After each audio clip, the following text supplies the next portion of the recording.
Hoy tenemos un invitado muy especial, es un abogado natural de Tarma y que postula al Congreso de la República con el número 3 por Junín en la lista de Renovación Popular.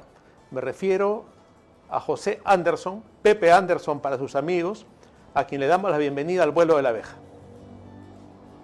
Muchas gracias, estimado Luciano. Agradezco al portal de la abeja por concederme esta entrevista. Pepe, ya está la campaña andando y uno de los temas que preocupa más a los electores y a los peruanos en general, según se ha podido ver a través de encuestas y uno lo ve en la calle conversando con cualquiera, es el tema de la corrupción. Hay una asociación de independientes que no tiene filiación política, que es Origen, Vanguardia y Cambio Cultural, que está elaborando una serie de videos informativos para el tema de las elecciones, un poco para orientar al ciudadano sobre el tema electoral. Te quería invitar a ver uno de estos videos que toca el tema de la corrupción y de repente podemos empezar la entrevista comentando esto. Perfecto, Luciano. Adelante. ¿Estás harto de la corrupción?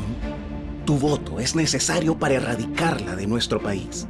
La corrupción es un cáncer que nos mata como sociedad. Muchas personas buscan un puesto político para enriquecerse o para buscar la inmunidad, no para servir al país.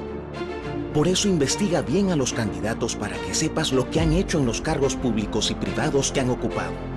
¿Han cometido actos de corrupción u otros delitos? Ojo, también existen acusaciones inventadas y difundidas para hacer guerra sucia a un candidato y sacarlo de carrera. Date cuenta. Confronta la información. Busca diversas fuentes. Nos estamos yendo al hoyo. Rescatemos al Perú. Infórmate, vota y vota bien. Es un tema realmente preocupante, Pepe. ¿Cómo ves el asunto de la corrupción y la lucha anticorrupción que se está planteando en estas elecciones y que yo creo que es una de las banderas justamente de Renovación Popular? Bueno, la corrupción es un mal endémico de nuestro país. El Perú tiene uno de los niveles más altos de corrupción en el mundo. Y todos los postulantes a la presidencia de las últimas décadas siempre han tenido como eslogan algo que suena como un cliché, ¿no? Como una frase repetida, ya gastada. Vamos a combatir la corrupción. Sin embargo, la realidad nos ha demostrado de que una vez que llegan al poder, muchos se han corrompido hasta los niveles más insospechados, ¿no? Hasta niveles nunca antes vistos, como los que estamos viviendo en nuestros días.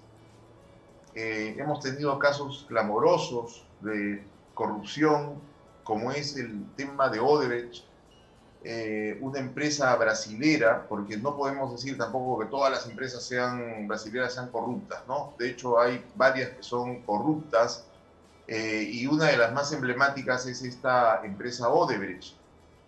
Sin embargo, hay visos de esperanza para nuestro país, porque tenemos en Renovación Popular un equipo de gente que no ha estado, o por lo menos no ha tenido en su mayor parte cargos políticos de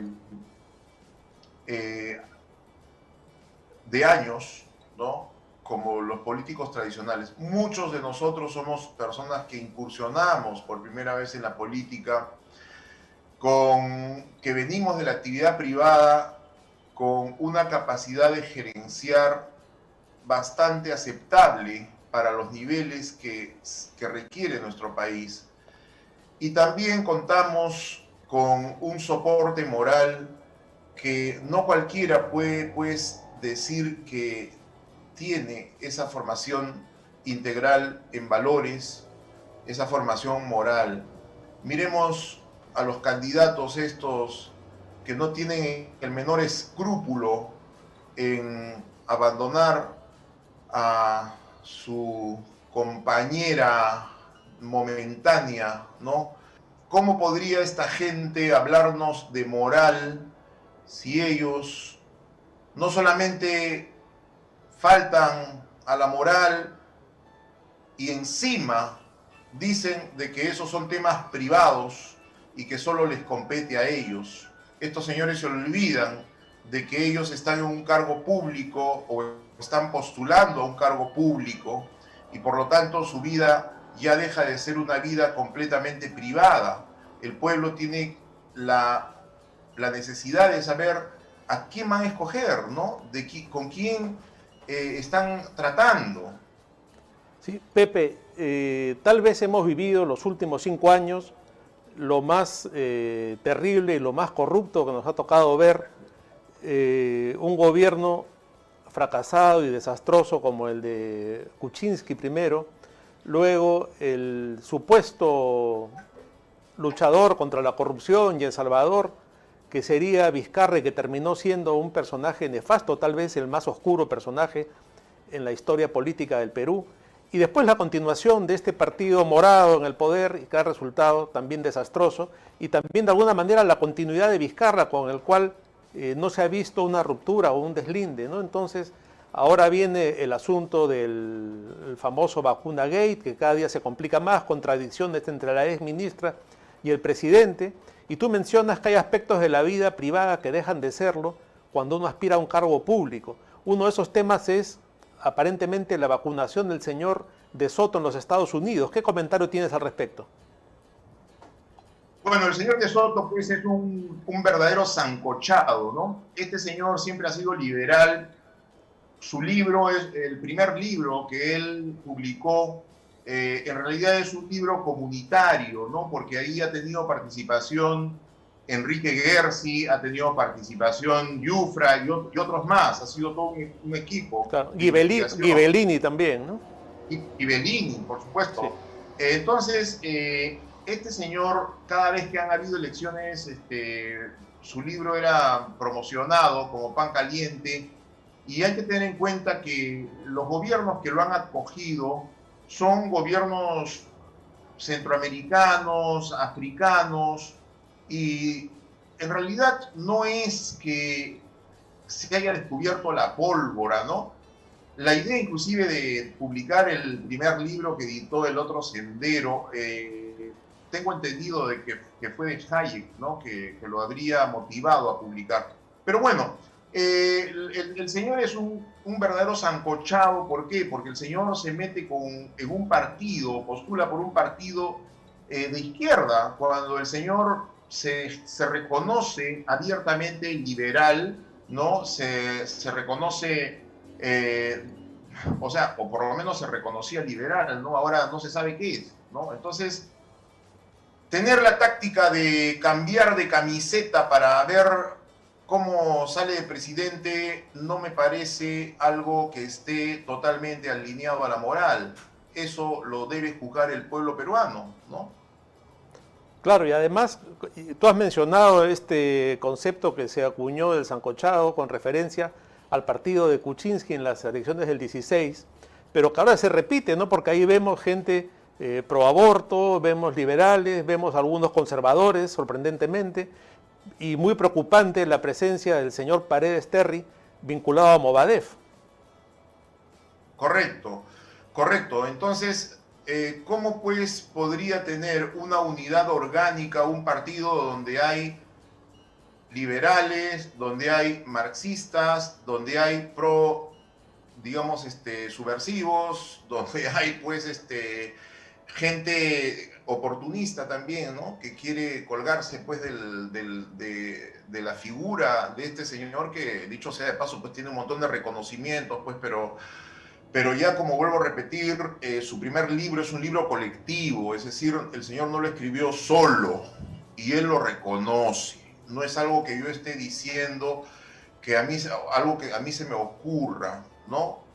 Lean pues los prólogos, los primeros prólogos de las primeras ediciones del Otro Sendero, y ustedes van a darse cuenta de qué cosa estoy hablando.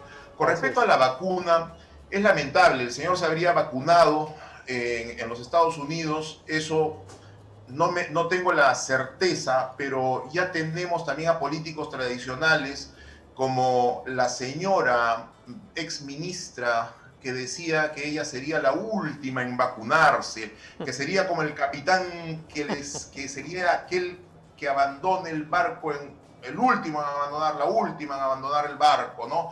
Y sin embargo la señora después dice que se dio a sus miedos y ya se había vacunado, ¿no? En realidad estamos pues en medio de una crisis política y moral que hace a estas personas, o sea, que estas personas partidarias del globalismo, ¿no? de lo que se llama el progresismo, que constituye todo el grueso de la cultura caviar, ¿no? Que es aquel que habla de justicia social, de los pobres, de la necesidad y que defiende los derechos humanos, la inclusión social, la igualdad. Sin embargo, cuando puede robar, roba sin escrúpulo alguno, sin miramientos, y después sale a decir, perdón, sí es cierto, lo hice por Lima, ¿no? Como la señora Villarán, ¿no? Que ahora está condenada, ¿no? Claro. O está procesada, ¿no? Entonces, este tipo de argumentación que lo hizo por Lima o que cedía a mis miedos, pues ya estamos cansados. El pueblo peruano ha sufrido muchísimo, han habido muchos muertos por esta pandemia y el pueblo peruano no puede sufrir más. Lo que promete Rafael López Aliaga es algo sensato.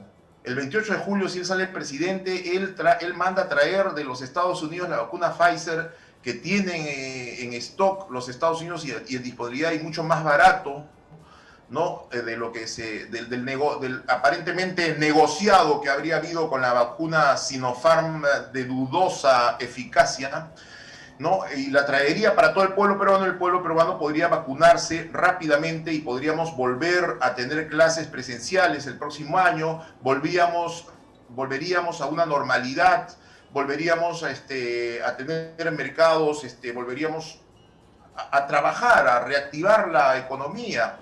Saldríamos de este estado de parálisis económica en la que nos encontramos, ¿no? Pero este señor Sagasti dice no, acá o nos vacunamos todos con la vacuna china o no se vacuna nadie. O nadie, sí.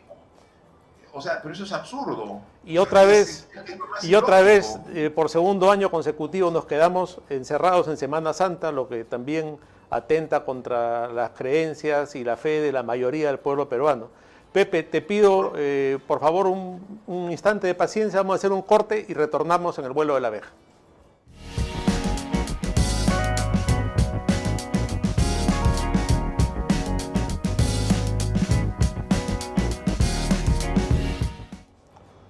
Continuamos en el vuelo de la abeja conversando con Pepe Anderson, candidato número 3 en la lista de Renovación Popular para Junín.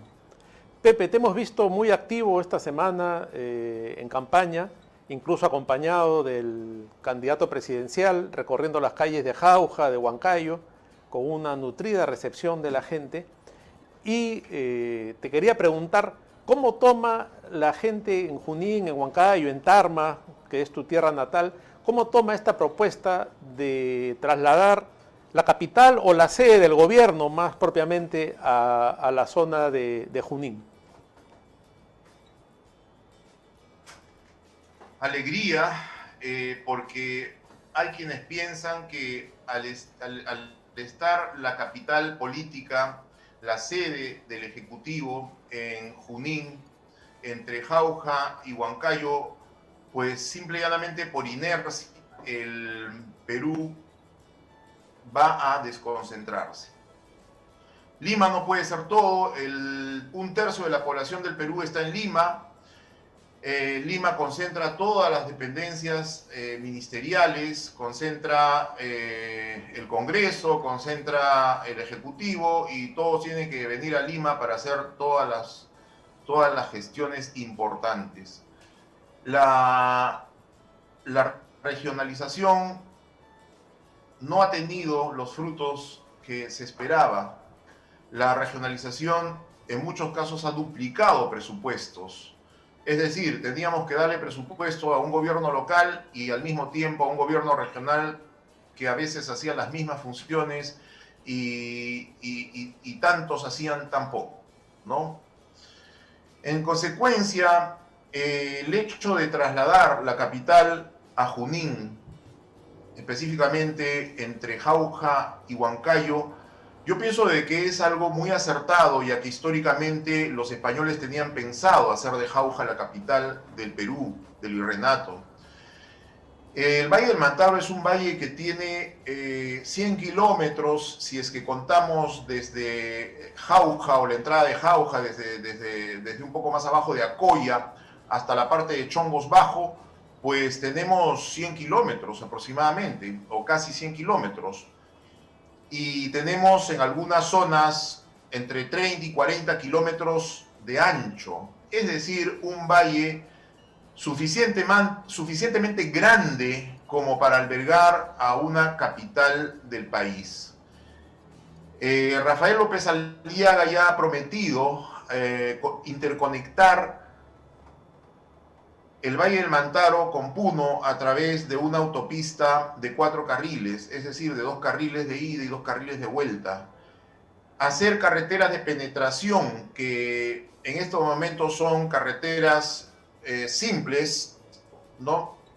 Él va a mejorar esa infraestructura de penetración que va de Jauja a Tarma, de Tarma a La Merced, de La Merced a Pichanaki, Pichanaki a Satipo, Satipo a Pangoa, Pangoa a Mazamari y inclusive más adentro. Porque tenemos un gran potencial cafetalero, maderero, frutícola, que traer a la costa a un menor precio del que se vende en estos momentos. Tenemos que romper con el enriquecimiento del intermediario que le paga una miseria al productor y él es el que más gana, porque acá en los mercados de Santa Anita o el mercado de frutas los productos se venden a altísimos precios, cosa que enriquece a los intermediarios solamente y el productor sigue pobre y el consumidor final paga caro. Pepe, ¿cómo desde el gobierno se puede cambiar esa situación de los intermediarios? En el plan de gobierno hay algo ya propuesto sobre este tema, porque claro, el intermediario de momento es necesario porque no hay quien traiga la fruta del campo a Lima o las verduras. Entonces, ¿cuál es el plan? No necesariamente el intermediario es necesario, Luciano. Rafael López Aliaga tiene pensado también dar créditos a los propios productores. Ojo, miren, los propios productores, muchos de ellos tienen sus propios camioncitos con el que traen la fruta o traen su producción a Lima. No pensemos que el intermediario es necesario de manera imprescindible, imperativa. Eso no es así. Si nosotros incentivamos a que el productor frutícola de la selva central o el papero de la zona del valle de Tarma, de Huasahuasi, del Valle del Mantaro, adquiera unidades, ¿no? Eso va a generar que el propio agricultor traiga a Lima, al mercado de Santa Anita, su propia producción con su vehículo.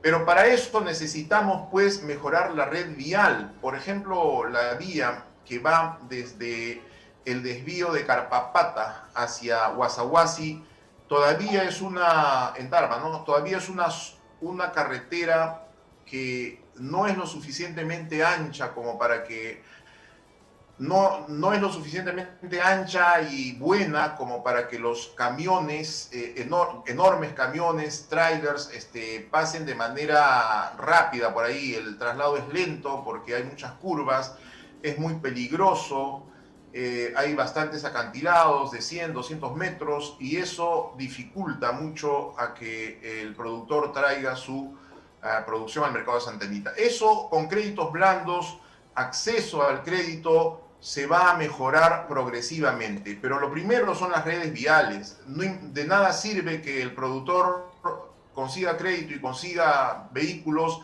si es que no va a tener las vías adecuadas para traer su producción a Lima, ¿no? Pero, Lo Pepe, que Rafael promete... perdona que te interrumpa, pero todo eso que estás hablando en los alrededores de Junín, la carretera de Tarma, sería un gran avance, pero mientras la carretera central siga siendo el desastre que es hoy día, seguimos en el mismo problema. ¿Hay un proyecto para mejorar la carretera central o para construir una alternativa? Sí, por supuesto que hay dos carreteras alternativas, pero antes de eso quiero referirme a esta empresa colombiana que construyó la carretera central hace 12 años, llamada Beviandes, que realmente tiene cláusulas lesivas para el Estado peruano porque contempla que el Estado peruano no puede hacer otras carreteras. Claro, ¿por qué? Porque hay mamadera, pues. El peaje de Corcona recauda alrededor de 1 millón de soles diarios y el otro peaje que está arriba, en la altura, tiene otra recaudación bastante similar. Ese ingreso es repartido entre el gobierno regional de Lima y el gobierno regional de Junín. ¿Y cuál es el interés de la empresa colombiana en que no haya otra vía? En que si hay otras vías, pues ya no recauda el millón de soles que recauda al día en Corcona. Ah, ellos ¿no? tienen intereses en los peajes todavía. Obviamente, es más, el Estado peruano no puede construir otras carreteras, está impedido por esa concesión que hay que revisarla porque es perjudicial al Estado peruano, es totalmente leonino. ¿Cómo se negoció esa concesión? Eso también pues hay que ver cómo se efectuó la concesión. Eso hay que fiscalizar. Habría que denunciar ese convenio, ese acuerdo, ¿no? Bueno, pues habrá que irnos a un arbitraje internacional si es que en las cláusulas está pactado eso, pero es necesario no dejar sin efecto, es necesario renegociar esas cláusulas porque Renovación Popular ya le ha ofrecido al Valle del Mantaro, ya le ha ofrecido a Junín, ya le ha ofrecido a Huancayo, ¿no? La carretera alternativa que iría por Cañete, Lunahuaná, Pacarán, Zúñiga, Bitoc, Huancaya y la salida directa al Valle del Mantaro, ¿no? A la altura de Sicá y Orcotuna. Que además sería una maravilla turística ese recorrido, ¿no? Esa carretera existe, es una maravilla turística que tenemos que promocionar. Huancaya es uno de los sitios más preciosos, ¿no? que tiene el Perú. Tiene lagunas, tiene cascadas, en el río Cañete se hace canotaje. Es un destino turístico que hay que promover, Luciano, porque nuestro país es riquísimo y lamentablemente porque esa carretera es afirmada en muchos tramos, ¿no? Simple y llanamente la gente no va, ¿no? Pero los paisajes al amanecer en esa zona es, pero una maravilla, ¿no? Es una maravilla. Eso es lo que hay que promocionar, la riqueza de nuestro país. Si esa vía estuviese asfaltada y sería de 2 carriles, y de 2 carriles de ida y 2 carriles de vuelta, tendríamos la producción del Valle del Mantaro en 4 horas en la costa. En 4 horas y media en la costa. Lo que actualmente ir hasta La Oroya y bajar por Casnapalca, Chicla, San Mateo, ¿no? Matucana, Chosica, entrar a Lima, que es un pandemonio, llegar hasta el puerto del Callao para mejorar, pues simplemente es prohibitivo, ¿no? Es prohibitivo para o llegar al mercado de Santa Anita, bueno, es prohibitivo, pero las exportaciones tendrían que tener necesariamente unas vías de las características de las que está proponiendo el ingeniero Rafael López Aliaga y Renovación Popular. Realmente suena muy alentador todo lo que estás diciendo y ojalá que se pudiera concretar en los próximos 5 años, que tengamos otro polo de desarrollo, porque sin duda trasladar al gobierno genera desarrollo en otro lugar, va a generar industrias, trabajo, porque el poder político atrae las demás áreas de la sociedad que van a querer estar cerca del poder político, ¿no? Entonces eso es fantástico, que ojalá se haga realidad. Lo mismo que el tema de las autopistas, las carreteras, los trenes, es un excelente plan de desarrollo para el país, de manera que yo creo que la gente lo está entendiendo así y estamos viendo una gran recepción del público en las presentaciones de López Aliaga y sin duda hemos visto unos videos en Huancayo en los cuales tú también estabas. Te deseamos la mejor de las suertes en esta contienda electoral y ojalá que te tengamos en el próximo Congreso, Pepe, para enriquecer el debate político. Te agradezco mucho por esta participación en el vuelo de la abeja